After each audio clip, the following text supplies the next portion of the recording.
आशा करता हूँ आप सब बहुत अच्छे होंगे। मेरा नाम है अभिषेक जायसवाल। स्वागत है आपका स्टडी गुरु पर। आज हम लोग बात करेंगे कलयुग की शुरुआत कैसे हुई और क्या क्या होगा कलयुग में। ये मेरे नेक्स्ट लेक्चर का सेकंड पार्ट है, जिसमें मैंने आपको बताया था ना पहले लेक्चर में कि कलयुग का अंत कैसे होगा, और मैंने आपको बोला भी था कि मैं इसका दूसरा पार्ट लेके आऊँगा जिसमें आपको ये बताऊँगा कि कलयुग की शुरुआत कैसे हुई। तो ये उसी की श्रृंखला है। तो चलिए इस पर बात करते हैं। बात करने से पहले आप लोग जाइए मेरे चैनल को सब्सक्राइब करिए, लाइक करिए, शेयर करिए और बेल आइकन को ज़रूर दबाइएगा, जिससे मेरी हर वीडियो की नोटिफिकेशन आपके पास सबसे पहले पहुंच सके। और जाइए मुझे इंस्टा पे फॉलो करिए, अभिषेक जायसवाल से मेरी आईडी है। टेलीग्राम पे स्टडी गुरु नाम से मेरा चैनल है। फेसबुक पर मुझे फॉलो करिए, टेलीग्राम से जुड़िए, है ना। तो चलिए बात करते हैं कि कलयुग की शुरुआत कैसे हुई। अब कलयुग की शुरुआत कैसे हुई ये आपको जानना बहुत ज़रूरी भी है, क्योंकि अंत तो बता दिया तो शुरुआत भी तो बतानी ज़रूरी है। तो सबसे पहले ये जान लीजिए कि हमारे यहाँ 4 युग थे। सतयुग था, द्वापर था, त्रेता था और कलयुग, है ना। मैंने आपको 4 युग बताए थे। तो भगवान कृष्ण जब महाभारत का युद्ध होता है और महाभारत का युद्ध समाप्त हो जाता है, कौरवों की समापन हो जाता है, कौरवों का विध्वंस हो जाता है, पांडवों की जीत होती है, कौरव हार जाते हैं।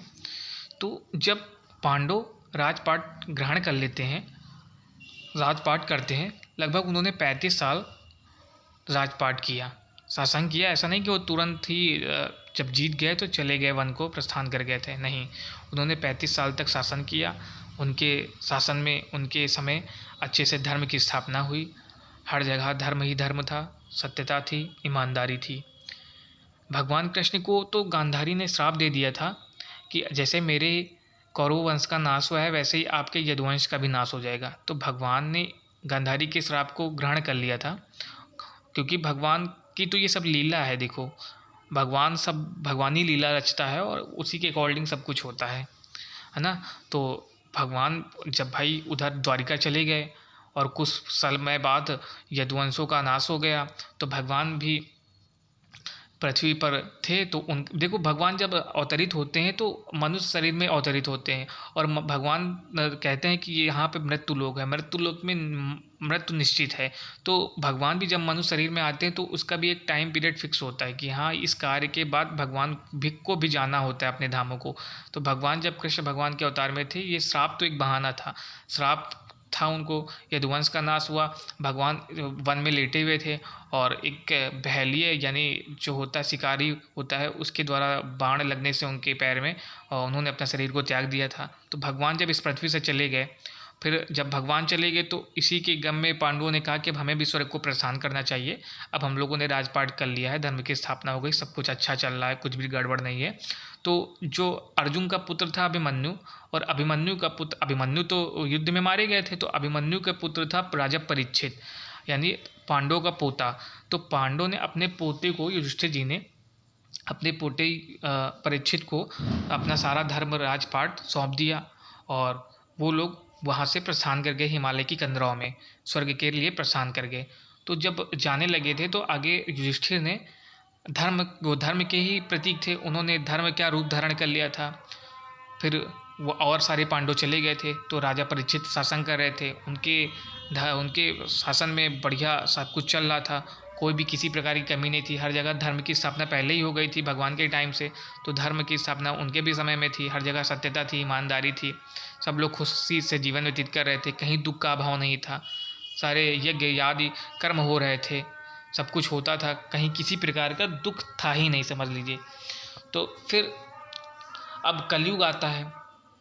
तो कलयुग आता है कैसे? अब देखिए, एक राजा, मैंने आपको बताया था कि धर्म रूपी बैल और पृथ्वी रूपी गाय, ये दोनों बैठकर एक नदी के किनारे आपस में बातें कर रहे थे। कि मैंने आपको बताया था लास्ट में कि उनके पैर को, धर्म के पैर को देखकर पृथ्वी बहुत ही, गाय रूपी पृथ्वी बहुत ही ज़्यादा मतलब उद्विग्न थी, बहुत ही ज़्यादा अफसोस में थी, रो रही थी देखकर कि ये आपका एक ही पैर बचा है। तो धर्म रूपी बैल ने उनको, पृथ्वी, गाय रूपी पृथ्वी को समझाया कि मेरे भी 4 पैर होते थे, सतयुग में मेरे 4 पैर थे, फिर द्वापर में मेरे 3 पैर बचे, त्रेता में 2 पैर बचे, अब कलयुग में 1 पैर बचा है। और आने वाले समय में जब कलयुग का प्रभाव बहुत ज़्यादा हो जाएगा तो कलयुग मेरा ये पैर को भी ले जाएगा, ख़त्म हो जाएगा, ये पैर भी नहीं बचेगा, क्योंकि जब तब विध्वंस ही विध्वंस होगा।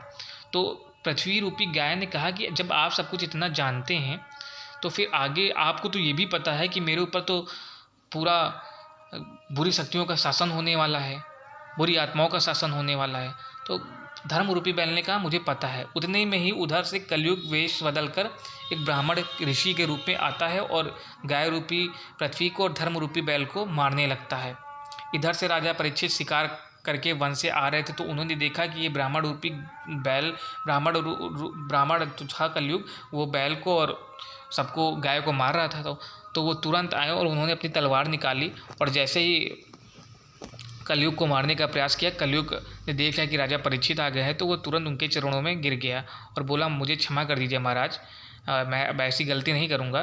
तो राजा परीक्षित ने उसको क्षमा तो कर दिया, लेकिन राजा परीक्षित ने कहा कि तुम काम, लोभ, दुराचारी, वासना इन सब के प्रतीक हो और तुम मेरे इस साम्राज्य को छोड़कर तुरंत यहाँ से चले जाओ, नहीं तो मैं तुम्हारा वध कर दूंगा। फिलहाल तुम मेरी शरण में हो इसलिए मैं तुम्हें क्षमा कर रहा हूँ, क्योंकि उनके शरण में जो कोई जाता था उसको वो क्षमा कर देते थे।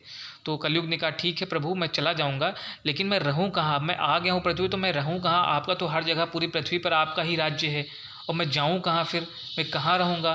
तो फिर राजा परीक्षित विचार करने लगे कि चलो ठीक है, मैं बताता हूँ तुम्हें कहाँ रहना है। तो उन्होंने कहा तुम स्वर्ण में रह सकते हो, स्वर्ण यानी सोने में रह सकते हो।